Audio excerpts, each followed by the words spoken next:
ಎಲೆ ಕೃತಾಂತಜ ವೈರಿ ಭೂಮಿ ಪಕುಲ ಕೃತಾಂತ ಎಲೆ ಕೃತಾಂತಜ ವೈರಿ ಭೂಮಿ ಪಕುಲ ಕೃತಾಂತ ಸರಾಗನಗೆ ನಿಮ್ಮಳಿನ ಧರ್ಮದಲ್ಲಿ ಆ ಸುಯೋಧನನು ಅಧಿಕ ಕಲ್ಮಶನು ನೆಲವ ಕೊಡಲರಿಯನು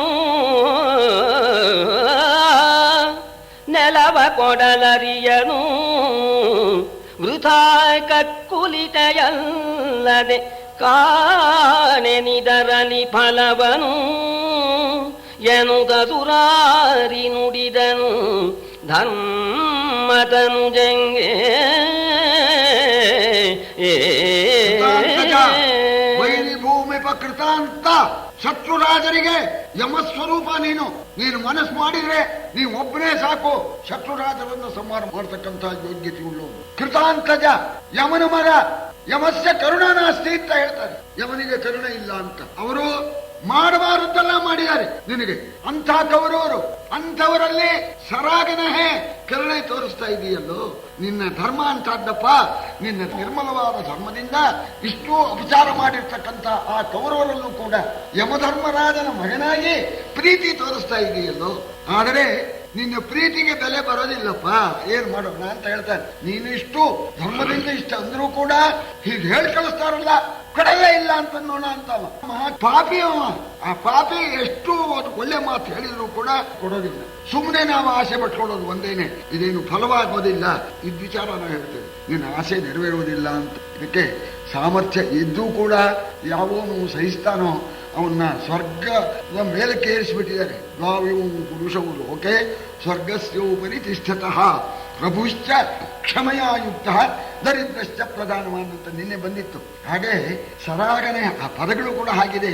ಅಂತ ಧರ್ಮಿಷ್ಠಕನೋ ಉಪಯೋಗ ಇಲ್ಲ, ಸುಮ್ಮನೆ ಆಸೆ ಪಡೋದೇ ಸರಿ ಅಂತ ಇರ್ಲಿ. ನಿನ್ನ ವಿಷಯ ಆಯ್ತಲ್ಲ, ಬರೀ ನೀನು ಒಬ್ಬನೇ ಅಲ್ಲ, 4 ಜನ ತಮ್ಮಂದ್ರು ಮೆಜಾರಿಟಿಗೆ ಬಂದಿದ್ದಾರೆ. ಅವರು ಕೂಡ ನಿನ್ನ ಜೊತೆಯಲ್ಲಿ ವನವಾಸ ಅಜ್ಞಾತವಾಸ ಅನುಭವಿಸಿದ್ದಾರೆ. ಅವರ ಅಭಿಪ್ರಾಯವನ್ನು ಕೇಳ್ಕೊಂಡು ನಾನು ಮುಂದಿನ ಕೆಲಸ ಮಾಡ್ತೇನೆ ಅಂತ ಹೇಳಿ ಸರಿ ಭೀಮನ್ ಮಾತಾಡಿಸ್ತಾನೆ. ಭೀಮ ಅನ್ನೋಣ ಪರಮಾತ್ಮ ಅಂದ. ಅರಸನ ಭೀಮತ ಬಿಂದು ಸಂಧಿಗೆ ಮರಳಿತೋ ಎಲೆ ಪವಮಾನ ಸುತ. ಅರಸನ ಭೀಮತ ಬಿಂದು ಸಂಧಿಗೆ ಮರಳಿತು ಎಲೆ ಪವಮಾನ ಸುತ. ನಿನ್ನರಿತವಾವುದು ಮನವ ವಂಚಿಸಬೇಡ ಹೇಳೆನನು. ಧರ್ಮರಾಜನ ಮಹಾರಾಜನ ಮನಸ್ಸು ಆ ಕಡೆ ಮರಳಿದೆ. ನಿನ್ನ ಅಭಿಪ್ರಾಯ ಏನು ಹೇಳು. ಮನವ ವಂಚಿಸಬೇಡ, ಮನಸ್ಸನ್ನು ಒಂದಿಟ್ಕೊಂಡು ಬಾಯಲ್ಲಿ ಒಂದ್ ಹೇಳಬೇಡ. ನಿನ್ನ ಹೊಟ್ಟೆಯಲ್ಲಿ ಇರೋದೇನು? ಧರ್ಮರಾಜ ಸಂಧಿಗೆ ಮನಸ್ಸು ಮಾಡ್ತಾ ಇದ್ದಾನೆ, ನಿನ್ನ ಅಭಿಪ್ರಾಯ ಏನು ಅಂತ ಕೇಳಿದ್ದಕ್ಕೆ ಭೀಮಸೇನ ಅಂತಾನೆ, ಧರಣಿಪತಿ ತಪ್ಪುವನೇ ಕರ್ಕಶ ಭರದ ಕದನದಲೇನು ಫಲ. ಸೋದರರ ವಧೆಗೆ ಒಡಬಡುವನಲ್ಲ ಅಸುರಾರಿ ಕೇಳೆಂದ. ಮಹಾರಾಜರು ತಪ್ಪು ಹೇಳ್ತಾರಿಯೇ? ಅವ್ರು ಹೇಳಿ ಸರಿಯಾಗೇ ಇದೆ, ನನಗೂ ಕೂಡ ಹಾಗೆ ಕಾಣುತ್ತೆ. ಈ ಯುದ್ಧದಲ್ಲಿ ಗೆದ್ದೋನು ಸೋತೋನು ಸತ್ತ ಅಂತ ಹೇಳ್ತಾರೆ. ಈ ಕರ್ಕಶವಾಗಿರ್ತಕ್ಕ ಈ ಯುದ್ಧದಲ್ಲಿ ನನಗೆ ಅಪೇಕ್ಷೆ ಇಲ್ಲ. ಯಾಕೆಂದ್ರೆ ಯುದ್ಧಕ್ಕೆ ಹೋದರೆ ಅಣ್ಣತಮ್ಮನರನ್ನ ಕೊಲ್ಲಬೇಕಾಗತ್ತೆ. ಸೋದರ ವಧೆಗೆ ನನಗೆ ಇಷ್ಟವಿಲ್ಲ. ಸರಿ, ಧರ್ಮರಾಜ ಧರ್ಮಮೂರ್ತಿ ಮಹಾರಾಜ ಅವನು ಎಂದೂ ತಪ್ಪು ಹೇಳೋದ, ಸಂಧಿಯೇ ನನಗೂ ಇಷ್ಟ ಅಂತ ಅಂದ್ಬಿಟ್ಟ. ಇದು ಯಾಕೆ ಹೀಗಂದ ಅಂದ್ರೆ ಇದಕ್ಕೆ 2 ಕಾರಣ ಹೇಳ್ಬೋದು. ಇಲ್ಲಿ ಈ ಧರಣಿಪತಿ ತಪ್ಪುವನೇ ಅಂತ ಅಲ್ಲ, ಏಕ್ದಮ್ ಕೇಳಿದ ಕೂಡಲೇನೆ ನಮ್ಮ ಹುಡುಗರೆಲ್ಲ ಇದ್ದಾರೆ, ಅವರನ್ನು ಹೇಳ್ತೇನೆ ಅಂತ ಅನ್ನೋದು ಬಿಟ್ಬಿಟ್ಟು ಸಂಧಿನೇ ನೀ ಹೇಳಿದ್ ಮಾಡ್ಕೊಂಡ್ ಬರ್ತೇನೆ ಅಂತ ಕೃಷ್ಣ ಅಂದ. ಸಂಧಿ ಮಾಡ್ಕೊಂಬ ಅಂತ ಅಂದ್ಬಿಟ್ಟ. ನಾವೆಲ್ಲ ಇದ್ದಿದ್ಯಾತಕ್ಕೆ ನಾವು ಸತ್ತಪ್ರಾಯ, ನಾವು ಲೆಕ್ಕಕ್ಕಿಲ್ಲ ಅಂತ. ಭೀಮನಿಗೆ ಅಸಮಾಧಾನ ಆಗೋದು ಕಾರಣ ನಾವೇನು ಲೆಕ್ಕಕ್ಕಿದ್ದೇವೆ ಅಲ್ಲ. ಈ ತಮ್ಮಂದ್ರು ಎಲ್ಲ ಜೊತೆಯಲ್ಲಿ ವನವಾಸ ಮಾಡಿದ್ದಾರೆ, ಇವ್ರ ಅಭಿಪ್ರಾಯ ಏನು ಅಂತ ಏನಾದ್ರು ಕೇಳಿದ್ದೇನೋ, ಏನ್ ಮಾಡ್ಕೊಂಬರ್ಬೇಕು ಅನ್ನೋ ಸಂಧಿ ಮಾಡ್ಕೊಂಬ ಅಂತಂದ. ಸರಿ, ಮಹಾರಾಜರು ಅವ್ರ ಇಷ್ಟ ಮಾಡ್ಕೊಳ್ಳಿ ಅನ್ನೋ ಅಭಿಪ್ರಾಯಕ್ಕಾಗಿ ಸಂಕಟದಿಂದ ಹೇಳ್ತಾ ಇದ್ದಾನೆ. ಸರಿ, ಧರ್ಮರಾಜ್ ತಪ್ಪೋದಿಲ್ಲ, ನಂಗೆ ತಮ್ಮಂದ್ರನ್ನ ವಧೆ ಮಾಡೋಕೆ ನಂಗೆ ಇಷ್ಟವಿಲ್ಲ ಅಂತಂದಾಗ ಸರಿ ಅಂದ. ಏನಪ್ಪ, ಏನೋ ಭೀಮ ಏನು ಇವತ್ತು ಹೊಸ ಮಾತಾಡ್ತಾ ಇದೆಯಲ್ಲ, ಇದುವರೆಗೂ ಏನೇನು ಹೇಳ್ತಾ ಇದ್ದೆ, ಇವತ್ತೇನು ಹೀಗೆ ಹೇಳ್ತಾ ಇದೆಯಲ್ಲ ಅಂತ ನೋಡ ಪರಮಾತ್ಮ ಅವಾಗ ತಿಳುವಳಿಕೆ ಇರಲಿಲ್ಲ. ಹಾಗೆಯೊಳೆಂಬವರೊಳಗೆ ಎದೆಗಿಚ್ಚುಗಳ ಖುಲ್ಲ ಕುಠಾರರಪನಂಬುಗೆಯ ಬಳಸಿದರು. ಅದು ಪುರಾಕೃತ ಕರ್ಮದ ಅವಶೇಷ. ಬಗೆಯೇನವಮಾನವನು ಬಗೆಯೇನವಮಾನವನು ಕೌರವರಗಡು ಮಾಡಿದರೆಂಬ ಚಿತ್ತದ ದುಗುಡವಿಂದ ಮಗಿಲ್ಲ. ಸಂಧಿಯ ರಚಿಸಿ ಸಾಗೆಂದ. ನಮ್ಮವರಾಗಿರ್ತಕ್ಕಂಥ ಆ ಕೌರವರು ಮಾಡಬಾರ್ದನ್ನ ಮಾಡಿಬಿಟ್ಟು ನಮ್ಮ ಎದೆಗೆ ಕಿಚ್ಚಚ್ಚಿದ್ರು. ನಮ್ಮ ತಮ್ಮಂದ್ರೇನೆ, ನಮ್ಮವರೇನೆ. ಯಾಕೆ ಮಾಡಿದ್ರು? ಇದು ಅವರ ತಪ್ಪಲ್ಲ. ನಮ್ಮ ಪುರಾಕೃತವಾದ ಆ ದೈವ, ನಮ್ಮ ಕರ್ಮ ಆ ಕೆಲಸ ಮಾಡಿಸಿದೆ. ಇಲ್ಲದೆ ನಮ್ಮವರಾಗಿರ್ತಕ್ಕವರು ನಮ್ಮ ಎದೆಗೆ ಬೆಂಕಿ ಹಚ್ತಾರೆ.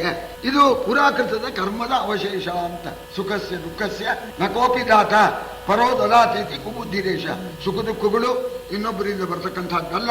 ನಾವು ಮಾಡಿರ್ತಕ್ಕಂಥ ಕರ್ಮ, ನಾವು ಮಾಡಿದ ಕರ್ಮ ಬಲವಂತವಾದರೆ ನೀ ಮಾಡುವುದೇನು ಹರಿಗೆ ಅಂತ ನಮ್ಮ ಪುರಾಕೃತದ ಆ ಕರ್ಮದಿಂದ ನಮ್ಮವರಾಗಿ ಕೂತ್ಕೊಂಡವರು ನಮ್ಮ ಎದೆಗೆ ಬೆಂಕಿ ಹಚ್ಚಿದ್ರು. ಆವಾಗೇನೋ ನಂಗೆ ಅವರು ಈಗ ಮಾಡಿದ್ರಲ್ಲ ಅಂತ ಆಗ ಸ್ವಲ್ಪ ಅಸಮಾಧಾನ ಇತ್ತು.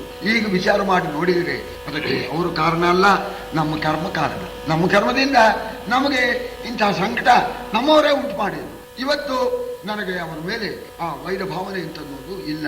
ಅವರೇನೋ ವೈರಭಾವನೆಯಿಂದ ಮಾಡಿದ್ರು, ನನಗೆ ಆ ವೈರಭಾವನೆ ಇಲ್ಲ, ಇವತ್ತಿಲ್ಲ, ಅವತ್ತಿತ್ತು. ಒಟ್ಟಿನ ಮೇಲೆ ಅವರು ಬದುಕೊಳ್ಳಿ, ನಾವು ಬದುಕೊಳ್ಳೋಣ, ನೀವು ಸಂಧಿಯನ್ನ ಮಾಡ್ಕೊಂಡು ಬರಬೇಕು ಅಂತ ಅಂದ್ಬಿಟ್ಟ. ಹಾಗೇ ಹೋಯ್ತು. ನೆಚ್ಚಿದವನು ಭೀಮನ ಬಾಯಲ್ಲಿ ಈ ಮಾತು ಬಂದ್ಬಿಡ್ತು. ಕೃಷ್ಣ ನೋಡ್ದ, ಓ ಕೆಲಸ ಕೆಟ್ಟ ಹೋಯ್ತು. ಈಗ ನನಗೆ ಅಧಿಕಾರ ಕೊಟ್ಟಾಗ ಆಗ್ಲಿ ಅಂತ ಹೊರಟ್ಬಿಟ್ಟಿದ್ರೆ ರಗಳೆ ಇರ್ಲಿಲ್ಲ. ಈಗ ನಾನು ಅದು ಕೈ ಕಡಿಸ್ಕೊಂಡ್ಬಿಟ್ಟೆ. ಭೀಮ ಹೇಳ್ದಾಗ ಮಾಡ್ಕೊಂಡ್ಬರ್ತೇನೆ ಹಿಂದೆ. ಧರ್ಮರಾಜ ಹಾಗಂದ್ರೆ ಭೀಮ ಆಗೋಲ್ಲ ಅಂತಾನೆ ಅಂತ ಕೃಷ್ಣ ಮಾಡಿದ್ದ. ಈ ಭೀಮನು ಸಂಧಿಯ ರಚಿಸಿ ಇಂದ್ಬಿಟ್ಟ. ಆಗ ಸರಿ, ಭೀಮ ಹೇಳಿರ್ತಕ್ಕಂಥ ಆ ಮಾತಿಗೆ ಬೇರೆ ಅರ್ಥ ಮಾಡಿ ಹೇಳ್ತಾನೆ. ಯಾವತ್ತೇ ಆಗಲಿ ನಾಳೆ ಯುದ್ಧ ಅಂತಂದಾಗ ಪೌರುಷದ ಮಾತನ್ನ ಎಲ್ಲ ಆಡ್ತಾರೆ. ಇವತ್ತು ಯುದ್ಧ ಅಂದಾಗ ಯುದ್ಧ ಒಳ್ಳೇದಲ್ರಿ, ಬೇಡ ಅಂತ ಅಂದ್ಬಿಡ್ತಾರೆ. ಅಳುಕೋ ಭೀಮ ಹಿಂದೆಲ್ಲ ಬಾಯಿ ಬಂದಾಗ ಮಾತಾಡ್ದ. ಈಗ ನಾಳೆ ಯುದ್ಧ ಆಗತ್ತೆ ಅಂದಾಗ ಹೆದರ್ಕೊಂಡ್ಬಿಟ್ಟ ಅಂತ ಬೇರೆ ಅರ್ಥ ಮಾಡಿ ಹೇಳ್ತಾನೆ ಕೃಷ್ಣ. ಎಲೆ ಮಹಾದೇವ ಆಯಿತು ಹಾಲಾಗಲ ಸುಧಾರದ ಉಕ್ಕಿದುರಿ ಅಗ್ಗಳದ ಶೀತಳವಾಯಿತು, ಸಿಡಿಲಾಟೋಪನಯವಾಯಿತು.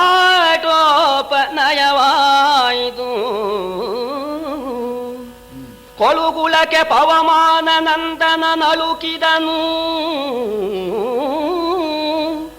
ಕೊಳುಗುಳಕ್ಕೆ ಪವಮಾನ ನಂದನ ನಲುಕಿದನು. ಮಜಮಾಯೆ ಕುಂತೀಲನೆ ಕೆತ್ತಲು ಸುತರನು ಎಂದನು ಶೌರಿನ ಸುನಗುದ. ಶಿವ ಶಿವ ಮಹಾದೇವ, ಅದ್ಭುತವಾಯ್ತು. ಆ ಹಾಲಾಹಲ ವಿಷ ಧರ್ಮ ಕಳ್ಕೊಂತು. ಅಷ್ಟೇ ಅಲ್ಲ, ಅಮೃತವಾಗಿ ಕೂತ್ಕೊಳ್ತು. ನೋಡಿ, ಆ ವಿಷ ಧರ್ಮ ಕೊಲ್ಲೋದು, ಅಮೃತ ಬದುಕಿಸೋದು. ವಿಷಧರ್ಮವನ್ನ ಬಿಟ್ಟು ಹಲಾಹಲ ಸುಧಾರಸವಾಯ್ತು, ಅಮೃತವಾಗಿ ಬಿಡ್ತು. ಊರಿ ಸುಡಬೇಕು, ಸುಡೋದು ಬಿಡ್ತು, ತಣ್ಣಗಾಯ್ತು, ಶೀತಲವಾಯ್ತು ಅಂತ ಹೇಳ್ತಾನೆ. ಸಿಡಿಲಿನ ಹೊಡೆತ, ಹೂವಿನ ಹೊಡೆತ ಆಗಿಬಿಡ್ತು. ಇದು ಕಾರಣ ಇನ್ನೇನಿಲ್ಲ. ನಾಳೆ ಯಾವತ್ತೋ ಯುದ್ಧ ಅಂತ ಬಾಯಿ ಬಂದಾಗ ಭೀಮ ಹೇಳ್ತಾ ಇದ್ದ. ಈಗ ಏನು ಯುದ್ಧ ನಿಶ್ಚಯಿಸ್ಕೊಂಡ್ ಬರಲೇ ಎಂದಾಗ ನಡಿಗೆ ಬಿಟ್ಟ ಭೀಮ. ಎದೆ ನಡಿಗೆ ಬಿಡ್ತು. ಕೊಳಗುಳಕ್ಕೆ ಪವಮಾನ ಸುತನು ಅಳಿಕಿಬಿಟ್ಟ. ಧೈರ್ಯ ಹೋಯ್ತು. ಈಗ ಅದಕ್ಕೋಸ್ಕರ ನಾಡ ನಮ್ ಅಂತಮಂದ್ರು ಬದುಕಲಿ ಅಂತ ಹೇಳ್ತಾ ಇದ್ದಾನೆ. ಏನು ಮಾಯೇನೋ, ಕುಂತಿ ಮಕ್ಕಳು ಒಳ್ಳೆ ಶೂರರು ಅಂತ ಮಾಡಿದ್ದೇನು, ಮತ್ತೆ ಹೆತ್ತ ಮಕ್ಕಳು ಎಲ್ಲ ಹೀಗಾಗ್ಬಿಡ್ತಲ್ಲ, ಮಾಯೆ ಇದ್ದಾಗೇನೆ ಆಗ್ಬಿಡ್ತಲ್ಲ ಅಂತ ಹೇಳಿ ಮುಗಿಸ್ಬಿಟ್ಟ. ಭೀಮಂದ ಆಗೋಗ್ಬಿಡ್ತಲ್ಲ. ಈಗ ಭೀಮಂದು ಓಟ್ ಬಂದು ಹೋಯ್ತು. ಸರಿ, ಹಾಗೆ ಹೋಯ್ತು. ಈಗ ಅರ್ಜುನನ್ನ ವಿಚಾರಿಸ್ತಾನೆ. ನೋಡಿ, ಕೇಳಬೇಕಾದ್ರೂ ಕೂಡ ಅರ್ಜುನನ್ನ ಮಾತಾಡಿಸ್ತಾ, ಪಾರ್ಥ ಈತನಭಿಮತವಿದು ಜಗದ್ವಿಖ್ಯಾತ ಸಾಗಸಿ ಪಾರ್ಥ, ಈತನಭಿಮತವಿದು ಜಗದ್ವಿಖ್ಯಾತ ಸಾಹಸಿ ಪಾರ್ಥ ಹೇಳೈ ಮಾತಿನಾಳಾಬವನು ಕೇಳುವೆ ಶ್ರುತಿ ರಸಾಯನವ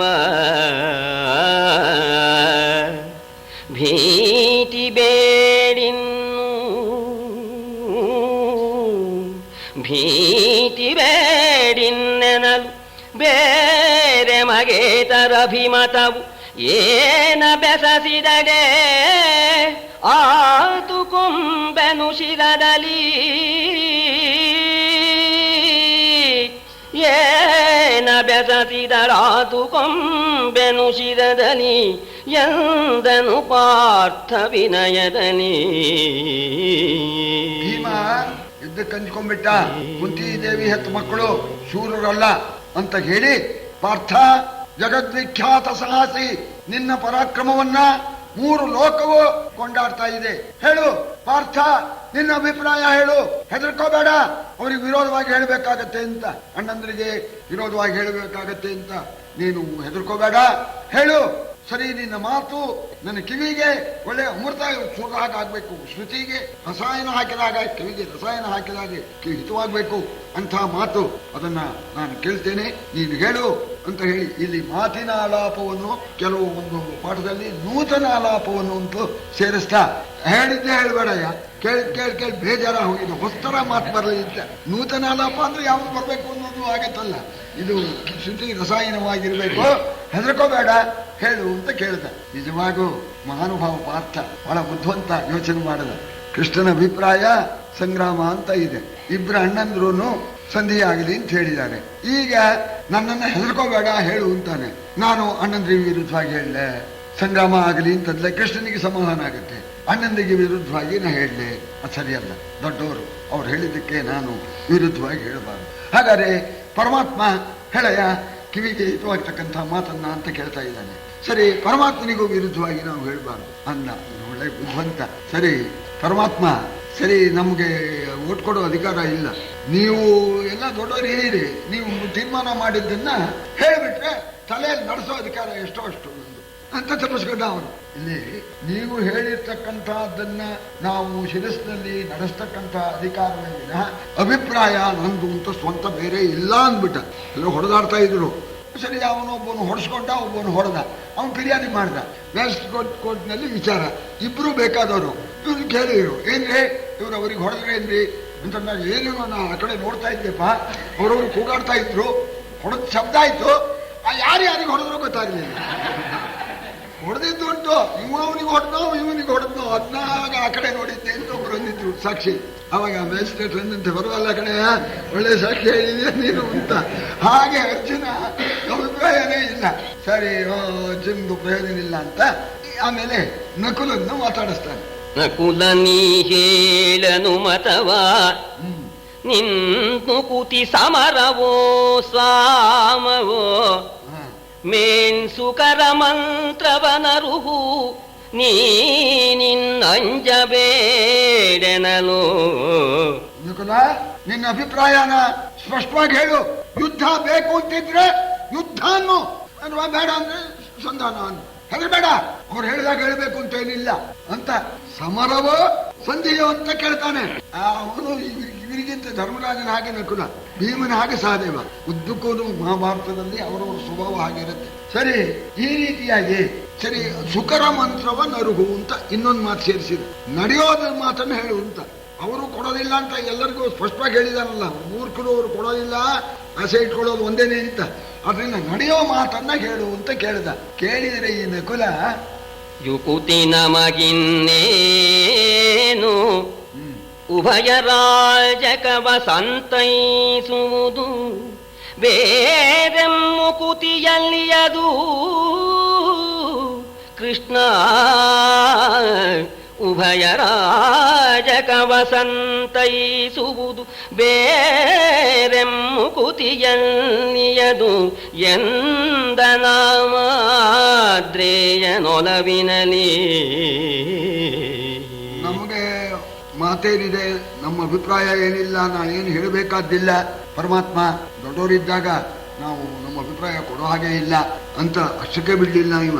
ಅರ್ಜುನ ಅಷ್ಟು ಕೇಳಿದ, ನೀವು ದೊಡ್ಡವರು ಹೇಳಿದ ತೀರ್ಮಾನಕ್ಕೆ ಶಿರಸ್ಸನ್ನು ನಡೆಸ್ತೇನೆ ಅಂದ್ಬಿಟ್ಟ. ನ್ಯಾಯ ಮಾತು ಇವ ನೋಡಿ, ಯುಕ್ತಿ ಇಲ್ಲ, ನಾನೇ ಹೇಳಬೇಕಾಗಿಲ್ಲ, ನಮ್ಗೆ ಅಧಿಕಾರವೂ ಇಲ್ಲ. ಆದರೆ ಇಬ್ಬರು ರಾಜರಿಗೂ ಸಮಾಧಾನ ಆಗಿ ಅನ್ಯೋನ್ಯದಿಂದ ಇರೋ ಹಾಗೆ ಮಾಡಬೇಕು ಭಗವಂತ ಅಂತ ಕೈ ಮುಗಿದ. ಅಭಿಪ್ರಾಯನೂ ಕೊಟ್ಟ. ಇವನು ಐದನೇವಂತಾನೆ ಸಹದೇವ. ಈ ಸಂದರ್ಭದಲ್ಲಿ ನಾ ಹೇಳೋದುಂಟು, ಇನ್ಸ್ಪೆಕ್ಷನ್ ಬಂದಿದ್ದಾರೆ. ಆ ಕ್ಲಾಸ್ನಲ್ಲಿ ಪ್ರಶ್ನೆ ಕೇಳಿದ್ರು. ಕೊನೆ ಹುಡುಗ ಮಹಾಬುದ್ಧಿವಂತ, ಆ ಎಲ್ಲ ತಪ್ಪು ಹೇಳ್ತಾ ಇದ್ದಾರೆ. ಇವ್ ಕೊನೆಯಲ್ಲಿ ಕೂತಿದ್ದಾನೆ. ಇನ್ಸ್ಪೆಕ್ಟರ್ ನನ್ನ ಹತ್ರ ಅಂತ ಅಂದ್ರೆ ಹೇಳ್ಬಿಡೋಣ ಅಂತ ಕಾಯ್ತಾ ಇದ್ದ. ಸಹದೇವ ಎಲ್ಲ ನಾ ಕೊನೆಯವನಾಗಿದ್ದೀನಿ, ಮುಂಚೆ ನನ್ನ ಹತ್ರ ಕೇಳಬಾರ್ದೆ, ಎಲ್ಲ ಸಂಧಿ ಸಂಧಿ ಸಂಧಿ ಅಂತ ಇದ್ದಾನಲ್ಲ, ಭಗವಂತ ನನ್ನ ಹತ್ರ ಕೇಳ್ತಾನೋ ಬಿಟ್ಟೇ ಬಿಡ್ತಾನೋ ಅಂತ ಇವನಿಗೆ ಗಾಬರಿ. ಕೃಷ್ಣನಿಗೂ ಗೊತ್ತು. ಆವುದಭಿಮತವು ಏನು ಹದ ಸಖದೇವ ನೀ ಹೇಳೆನಲು ಭಿನ್ನಕದೇವ ಸೇರದು ಸಂಧಿ ಸಂಗರವೆಮಗೆ ಸೇರುವುದು ಆವ ವಿಧದಲ್ಲಿ ಸಮರವನೆ ಸಂಭಾವಿಸುವುದು ಆವ ವಿಧದಲ್ಲಿ ಸಮರವನೆ ಸಂಭಾವಿಸುವುದೆನೆ ನಗುತವರ ರಾಜೀವನಾಭನು ಕಳುಹಿದನು ದ್ರೌಪದಿಯಡೆಗೆ ಚರರ. ಕೊನೆ ಹುಡುಗ ಇನ್ಸ್ಪೆಕ್ಟ್ರು ಕಂಡು ಕೂಡ್ಲೇನೆ ಏನಯ್ಯ ಅಂದ್ಕೊಳ್ಳೇನೆ ಬಡ ಉತ್ತರ ಕೊಟ್ಟ ಅನ್ನೋ ಹಾಗೆ, ಸಹದೇವ ಏನ್ ನಿನ್ನ ಅಭಿಪ್ರಾಯ ಅಂದ. ಭಗವಂತ ಮಹಾಪಾಪಿಗಳು, ಮಹಾದ್ರೋಹಿಗಳು, ದುಷ್ಟರು ಅಂಥವರ ವಿಷಯದಲ್ಲಿ ಸಂಧಿ ನನಗೆ ಸ್ವಲ್ಪವೂ ಕೂಡ ಇಷ್ಟವಿಲ್ಲ. ನೀ ಏನಾರು ಮಾಡಿ ಅವರನ್ನು ಕೆಣಕಿ ಸಂಗ್ರಾಮವನ್ನೇ ನಿಶ್ಚಯ ಮಾಡ್ಕೊಂಡು ಬರಬೇಕು. ಪರಮ ಪಾಪಿಗಳಲ್ಲಿ ಸಂಧಿ ಪ್ರಸ್ತಾಪವೇ, ನೀನೇ ದಯಮಾಡಿಸಿ ಸಂಗ್ರಾಮವನ್ನ ನಿಶ್ಚಯಿಸಿಕೊಂಡು ಬರಬೇಕು ಅಂತ ಅನ್ನೋಣ. ಇದು ಗಂಡು ಮಾತು ಅಂದ ಭಗವಂತ. ಇದು ಗಂಡು ಮಾತು. ಪರಮಾತ್ಮನಿಗೆ ಸಂತೋಷವಾಯಿತು ಸಹದೇವನ ಮಾತನ್ನ ಕೇಳಿಬಿಟ್ಟು. ಆಗ ಹೇಳಿದ, ನಿಮ್ಮ ಜೊತೆಯಲ್ಲಿ ನಿಮಗಿಂತ ಹೆಚ್ಚಾಗಿ ಕಷ್ಟವನ್ನು ಅನುಭವಿಸಿರ್ತಕ್ಕಂಥ ನಿಮ್ಮ ದ್ರೌಪದಿ ರಾಣಿ ಇದ್ದಾಳೆ, ಅವಳ ಅಭಿಪ್ರಾಯ ತಿಳ್ಕೊಂಡು ನಾನು ಮುಂದಿನ ಕೆಲಸ ಮಾಡ್ತೇನೆ ಅಂತ ಹೇಳಿ ಪರಮಾತ್ಮ ದೂತರನ್ನು ಕಳಿಸಿದ್ದಾನೆ. ಮಹಾರಾಣಿ ದ್ರೌಪದಿಯನ್ನು ಕರ್ಕೊಂಡು ಬನ್ನಿ ಅಂತ. ಆ ದೂತರಿಗೂ ಕೂಡ ಬೇಜಾರು ನೋಡಿ. ಆ ಮಾತು ಮುಂದಿನ ದೂತರ ಮಾತಿಂದ ಗೊತ್ತಾಗುತ್ತೆ. ಆ ದೂತರಿಗೂ ಕೂಡ ಬೇಜಾರು. ಮನೇನೆಲ್ಲ ಹಾಳು ಮಾಡಿದ್ದಾರೆ, ಮಾಡದ್ದೆಲ್ಲ ಮಾಡಿದ್ದಾರೆ, ಅವ್ರ ಹತ್ರ ಏನು ಮಾಡಬೇಕು, ಸಂಧಿ ಮಾಡ್ಕೊಂಡು ಬರಬೇಕು ಅಂತ ಈ ಪ್ರಸ್ತಾವ ಮಾಡೋದು ನೋಡಿ ಆ ದೂತರಿಗೆ ಬೇಜಾರಾಗಿದೆ. ಹೇಳೋಕೆ ಯೋಗ್ಯತೆ ಇಲ್ಲ. ಏನು ಸ್ವಾಮಿ ನೀವು ಹಿಂಗೆ ಮಾಡ್ತೀರಲ್ಲ ಅಂತ ರಾಜರಿಗೆ ಹೇಳೋಕ್ಕಾಗತ್ತೆ. ಆ ದೂತರು ದ್ರೌಪದಿಯನ್ನೇ ಕರೆಯೋಕೆ ಹೋದ್ರು ದ್ರೌಪದಿಗೆ ಅಂತಃಪುರಕ್ಕೆ. ಆ ದ್ರೌಪದಿಗೆ ನಮಸ್ಕಾರ ಮಾಡಿ ಹೇಳ್ತಾ ಇದ್ದಾರೆ, ಅಮ್ಮ ತಾಯಿ ದೇವಿ ಚಿತ್ತೈಸುವುದು ವರ ವಸುದೇವ ಸುತ ನಟ್ಟಿದನು ಸಂಭಾವಿಸುವುದು ಅರಿರಾಯರಲ್ಲಿ ಸಂಧಾನ ಸಂರಂಭ ನೀವು ವಿಜಯಂಗೈದು ಚಿತ್ತದೊಳಾವಗದನು ಆಗದನನು ಆರಾಜೀವನಾವಾದಿಗಳಿಗರುಹುವುದು ಎಂದರಾಜರರು. ಸನ್ನಿಧಾನದಲ್ಲಿ ನಾವು ವಿಜ್ಞಾಪನೆ ಮಾಡ್ಕೊಳ್ತೇವೆ. ಭಗವಂತ ಕೃಷ್ಣ ಪರಮಾತ್ಮ ನಿಮ್ಮನ್ನ ತಮ್ಮ ಅರಮನೆಗೆ ಕರೆ ಕಳಿಸಿದ್ದಾನೆ. ದೇವಿ ತಾಯಿ ಜಾಗ್ರತೆ ದಯಮಾಡಿಸ್ಬೇಕು. ನೀವು ಹೋಗಿ ನಡೀತಾ ಇದೆ ಶತ್ರುರಾಜರ ವಿಷಯದಲ್ಲಿ ಸಂಧಾನದ ಸಡಗರ. ಮನೆ ಹಾಳು ಮಾಡಿರೋರು ಆ ಕೌರವರ ವಿಷಯದಲ್ಲಿ ಸಂಧಿ ಆಗ್ಬೇಕು ಅಂತ ಸಡಗರ ನಡೀತಾ ಇದೆ. ಅಮ್ಮ ಬೇಗ ಹೋಗಿ ಅಮ್ಮ, ನಿಮ್ಮ ಮನಸ್ಸಲ್ಲಿ ಇರ್ತಕ್ಕಂಥದ್ದನ್ನ ಹೇಳಿ. ಆ ಕೃಷ್ಣನಿಗೆ ಮುಂಚೆ ಹೇಳಿ ನೀವು ನಿಮ್ಮ ಮನಸ್ಸಿನಲ್ಲಿ ಇರ್ತಕ್ಕಂಥದ್ದನ್ನ ಅಂತ ಹೇಳಿ ಆ ದೂತರು ಹೇಳೋಣ. ಈ ಮಾತನ್ನ ಕೇಳಿದ ಕೂಡಲೇನೆ ದ್ರೌಪದಿಗೆ ಮುಖ ಬಾಡಿಬಿಡ್ತು. ಎಲ್ಲ ಸಂಧಾನದ ಸಡಗರ ನಡೆಯುತ್ತೆ ಅಂತ ದೂತರು ಕೂಡ ಹೇಳ್ತಾ ಇದ್ದಾರಲ್ಲ, ನಮ್ಮ ಪತಿಗಳಿಗೆ ಅಷ್ಟು ಎಚ್ಚರಿಕೆ ಇಲ್ವೇ ಅಂತ ಹೇಳಿ ಬಹಳ ಸಂಕಟವಾಯಿತು. ಆಗ ಏನೇನು ನಡೀತು ಅಂತ ವಿಷಯವನ್ನೆಲ್ಲ ತಿಳ್ಕೊಂಡ್ಲವಳು. ಏನೇನು ನಡೀತು ಅಂತ ಆ ದೂತರು ಹೇಳಿದರು. ಮುಂಚೆ ಹೀಗೆ ನಡೀತು, ಕೃಷ್ಣ ಹೀಗಂದ, ಧರ್ಮರಾಜ ಹೀಗಂದ, ಆಮೇಲೆ ಭೀಮಂದು ಅರ್ಜುನಂದು ಎಲ್ಲವನ್ನು ಹೇಳೋಣ. ಆಗ ಭಗವಂತನ ಅಪ್ಪಣೆ ಆಗಿದೆ ಅಂತ ನೋಡ ಮಹಾರಾಣಿ ದ್ರೌಪದಿ ಹೊರಟಿದ್ದಾಳೆ. ಏನು ಕದನೇ ನೆಲವೋ ವರಸಂಧಾನವೇ ಕೌರವರೊಳು ಅದು ಸುಮ್ಮಾನವೇ ಪತಿಗಳಿಗೆ ಪಾಪಿಗಳಿರಿದರೋ ಸದಿಯ ದಾನವಾಂತಕ ನೆಸಗುವನೇ ದಾನ ಬೆಸಗುವನೆ ತಪ್ಪೇನು ತಪ್ಪೇನೆನುತ ನಸುಮಸುಂದಾನನಾಂಬುಜವದನೆ ಬಂದನು ಕೃಷ್ಣನೋಲಗೆಗೆ. ಎಲ್ಲ ವಿಷಯವನ್ನು ಕೇಳಿ ಪತಿಗಳು ಇರಿದರೋ ಸತಿಯ ಅಂತಂದ್ಲು. ಪತಿಗಳೇನೆ ಪಾಪಿಗಳಾಗಿ ಪತ್ನಿಯನ್ನ ಕೊಂದುಬಿಟ್ರು ಅಂತ ಮನಸ್ಸಿನಲ್ಲಿ ಸಂಕಟ ಪಟ್ಬಿಟ್ರು. ಕೃಷ್ಣನೇ ಸಂಧಾನಕ್ಕೆ ಪ್ರಯತ್ನ ಪಟ್ಬಿಟ್ನೆ ಅಂತ ಮುಖ ಬಾಡಿರ್ತಕ್ಕಂಥ ದ್ರೌಪದಿ ಕೃಷ್ಣನ ಅರಮನೆಗೆ ಬರ್ತಾ ಇದ್ದಾಳೆ. ಮಹಾರಾಣಿ ಬರ್ಬೇಕಾದ್ರೆ ಸುಮ್ಮನೆ ಆಗತ್ತೆ. ಸಖಿಯರೆಲ್ಲ ಬಂದ್ರು, ಪಲ್ಲಕ್ಕಿ ಎಲ್ಲ ತರ್ತಾ ಇದ್ದಾರೆ. ಎಲ್ಲ ಸಿದ್ಧತೆ ಆಗ್ಬೇಕು. ಮಹಾರಾಣಿ ಬರ್ಬೇಕಾದ್ರೆ ಎಲ್ಲ ಸಿದ್ಧತೆ ಮಾಡ್ಕೊಂಡು ಪಲ್ಲಕ್ಕಿಯಲ್ಲಿ ಹೊರಡ್ತಾಳೆ ಅಂತ